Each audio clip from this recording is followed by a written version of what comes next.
Hi, I'm Chris Barry from Communities at Work, and we're here at the Power to the People conference, which is all about building citizen-driven communities.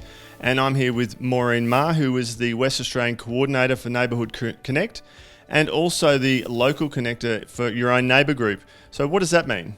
A local connector is just a neighbour who decides to take the first move in bringing the neighbours together, and hence the word connector. So I instigated a neighbourhood gathering in my street and connected with people and said, who wants to gather more regularly, because we'd been meeting regularly for Christmas drinks once a year.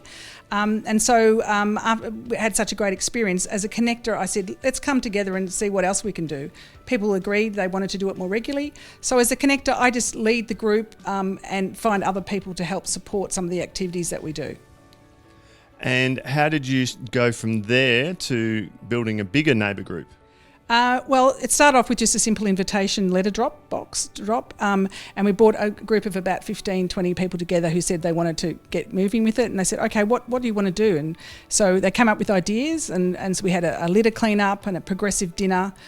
We had a picnic in the park, we had some garden walks, and then we scheduled them over the year, and we put a little invitation in the letterbox drop, and then over the period of time we gathered people's contact details, email addresses. We now have 50 families on the list, so when we have an event we can email a message out to say who wants to meet in the park, or this is happening this weekend, do you want to come along? So I can see there's lots of benefits of social inclusion and really getting to know your neighbours a lot better.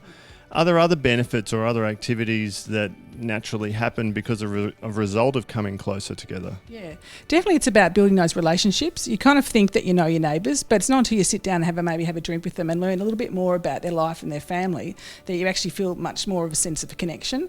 And I suppose some of the great benefits that have come out of our street is that we had a disaster in it, that we had a mini tornado come up our street, and a lot of people lost the roofs off their houses and had to move out, and it was like a disaster zone, and people came out of their houses and supported those people and gave them food and helped clean up the mess, and it sort of brought everyone together, you know, and because we knew people, it was much easier to offer and share help in that time.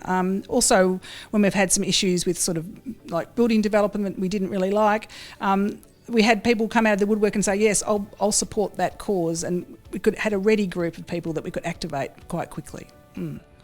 The other thing that comes to mind is that when I grew up and you grew up, I'm sure, kids in the neighbourhood just knew all the families and the families knew the kids.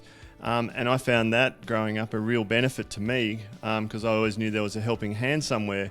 Do those connections form as part of this process as well?